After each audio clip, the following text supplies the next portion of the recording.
Hello, friends. Welcome to our community Q&A. If you are joining live, please give me a thumbs up if you can hear me. We had some noise volume issues last time, so let me know if you can hear me. Thank you so much for joining this Q&A. I love this opportunity to connect with you guys, hear your questions, hear what you're struggling with. So we will get started with a few questions that I've just been seeing being commented across all of our videos. If you haven't checked out the acid reflux playlist yet, that is where all of the videos that are designed to help you overcome reflux, reduce GERD, LPR, overcome these issues live. So that playlist, I'm going to actually drop the link to it in the chat. And it will be linked in the description of this video. That's where I recommend getting started. So there are some questions, though, that have been just across the board. Also, if you're joining, let me know where you're joining from. Send in the chat where you're joining from. And also let me know if you can hear me. Give me a thumbs up if you can hear me. So in terms of supplements, this is a question that we've been getting a ton of questions about. We have just released a video. Awesome, Alice from the UK, welcome. Just released a video on the top 15 acid reflux supplements reviewed because there's just so much out there and there's so much noise and confusion. Hey, Magnolia Blossoms from Arkansas, awesome. So I recently dipped into the research. There was a research paper that looked at all of the different herbs and supplements for GERD and the top best ones. A few that came up that were noted that I actually didn't expect to see there. One of them was ginger. Ginger is fascinating if you have reflux GERD LPR because sometimes when you take things with ginger in them, it can be spicy. It can feel a little bit irritating on the throat or the esophagus or the stomach. So you definitely want to go slow whether it comes to supplements or teas or powders with ginger. You want to go slow. But ginger can be really therapeutic from a stomach emptying standpoint, motility, also reducing inflammation, assisting with nausea, which can be a side effect of reflux. So that was one I didn't expect to see. Hey, G from Arizona, diagnosed with silent reflux. As you guys are joining, let me know what questions you have as well, because I'm happy to answer those.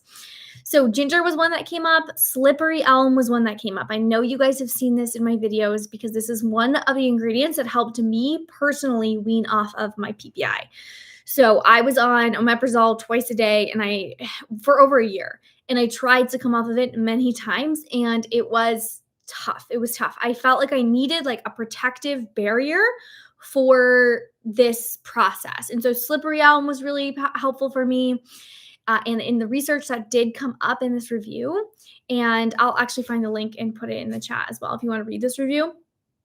DGL, deglycerinated licorice root, was another herb that came up in the review, which can be really helpful for the stomach lining and the esophageal lining as well. So that's one I would definitely look into if you're struggling with reflux. And these are also in our supplements. Sequoia Soothe, the supplement that I released in earlier October, which is selling out really, really fast. Unfortunately, I think we are going to sell out because it's just going so fast. But yeah, that's Sequoia Soothe. It contains slippery elm and DGL. Another question we have is about bile reflux. And bile reflux can be a really controversial topic.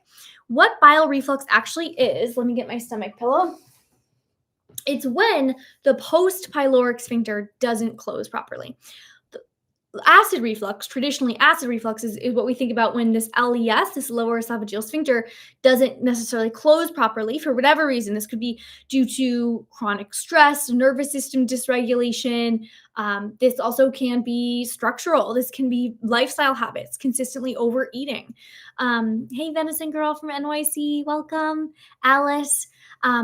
Alice, who's weaning off omeprazole, definitely check out my video on how I did that. That's in the acid reflux playlist so that you can have that background.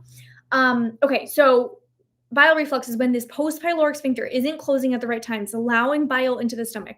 This is a big cause of bile, what they call bile gastritis. Oop, I was clicking something. Bile gastritis. So that's potentially an issue, but typically this is diagnosed when you get an endoscopy and they see bile in your stomach, or you're kind of regurgitating bile-like fluid. So I wouldn't worry too much about like, do I have bile reflux? Do I have acid reflux? How am I going to understand this? Hey, Cloud Rain X, welcome. So I would focus more on first, if you can't get in to see the doctor immediately for diagnostics, like of course you should bring this conversation up with your doctor. But a lot of times there's a wait, especially in the UK. There's the NHS. There's such a long wait to be seen by a doctor. So regardless, if you think you have bile reflux versus acid reflux, you should start the anti-reflux strategies in my channel. So I mentioned the acid reflux playlist, but I'm also going to grab the link for my 14-day free reflux reset program. This is important. All of this stuff is important for acid reflux and bile reflux. The other piece of bile reflux is like you often have bile coming into the stomach at inappropriate times. This can be really irritating. So what we want to think about is increasing your soluble fiber. Soluble fiber is very helpful for binding to bile when bile is being released at the wrong times. So sometimes for bile reflux, we will be using fiber supplements in between meals. So maybe like a little bit of sun fiber or psyllium husk or something in between meals.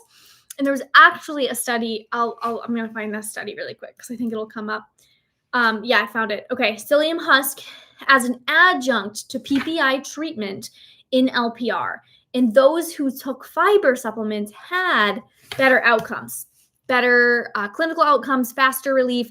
Not that I'm saying you have to take sun fiber or that you have to take psyllium husk, but we have to think about our diet. We have to think about how much fiber we're getting.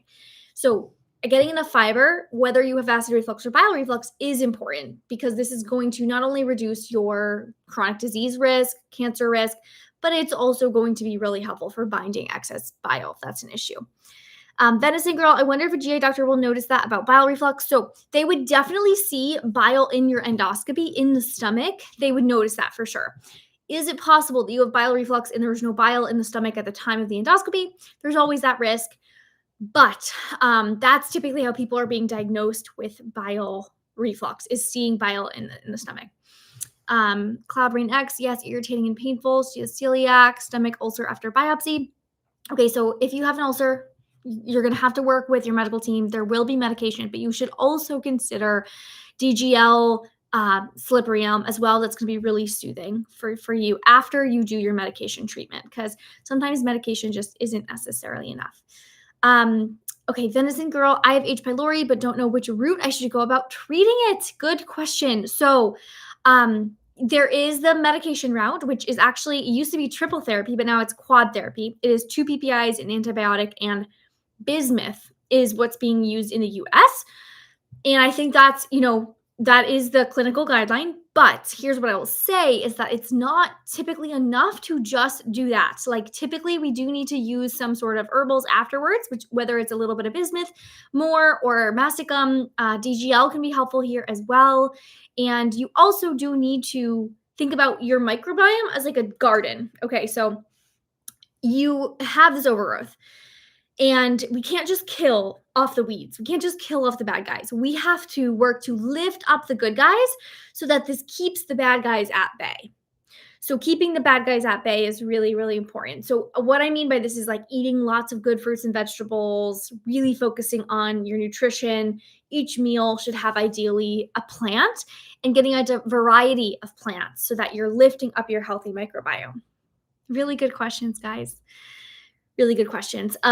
Yes, H. pylori, I do think you would benefit from zinc carnosine as well, and L-glutamine, which is in Sequoia Soothe. Sequoia Soothe is amazing for H. pylori. So that is on my website as well. Really good question, guys. Okay, so in terms of another question that's been popping up a lot on YouTube is like, where am I today? Like, obviously, I had GERD, erosive GERD, for over a decade. Where am I today? Can I eat foods? Like, can I eat the trigger foods? And the truth is I can eat the trigger foods in moderation. Like if I have a massive bowl of tomato sauce and I overeat, of course I'm going to have some heartburn. In that moment, I would take a reflux raft or I would take an alginate, and then probably Sequoia Soothe. But I can have pretty much every single food like in moderation, and I don't worry or limit myself with food. With coffee, I have my coffee every single morning, regular coffee. It's not low acid, it's not decaf.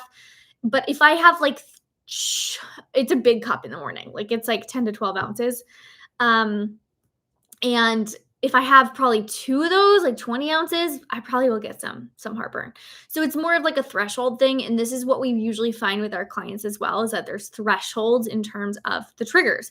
The liquid triggers, like alcohol and caffeine, are harder for me personally than the foods. The foods are fine. I have tomatoes most every day. I have, spicy things in moderation. Um, Chocolate is not a problem for me. Garlic and onion, not a problem. So everyone is different. And typically our goal is like reducing the symptoms so that we can then find your threshold amount. Your threshold amount is like how much of these foods can you have without symptoms. Cloud Rain X asking about supplements for H. pylori. So I mentioned DGL, zinc carnosine, which are in Sequoia Soothe, but there's also mastic gum that might be useful. I really like this one called Pylorisil. Pylorisil has a little bit of berberine, mastic, and zinc, and it's like a complex. That's something that I will often use. So that's a really good one. Awesome. All right, my friends. Well, thank you for joining our community Q&A. If you have any other questions, let me know. Couple of things coming up. Let's see. I just released a video on how I travel. So it is my solo Iceland trip, how I travel. Yes, Cloud Rain X Sequoia Soothe is available in India. I will put the link in the description here, in the chat. So I just released that video. If you have a trip coming up, if you have questions on how to travel, definitely check that out. And then I'll answer one more question from Venison Girl. How can I get over food fear? Yes. So the first thing is really understanding that food isn't the root cause of your reflux. I know it can feel that way when you get symptoms after a meal, but food is not the root cause of the reflux. The root causes of the reflux is typically multiple things, but often it's underlying digestive insufficiency, stress, there's so many different root causes, but we need to first address your nervous system. So if anxiety around mealtimes is high, this is going to we're going to enter the mealtime in fight or flight, which is the sympathetic side of the nervous system where we can't digest very well. We want to be in the rest and digest, the parasympathetic side of the nervous system, in our meals. So I would really recommend creating a calm mealtime atmosphere as much as possible, calming music. You can do the 2-minute pre-meal meditation on the Flora app. That's a great strategy. The mealtime music on the Flora app. Or also just, like going into it with a good mindset of food is healing. Food is healing for me. And that is so key because sometimes we get so far away from what is healthy eating when we're trying to heal GERD that we end up eating like the same 5 foods. And this is really not great for your microbiome. It's not great for anxiety around food, hypervigilance.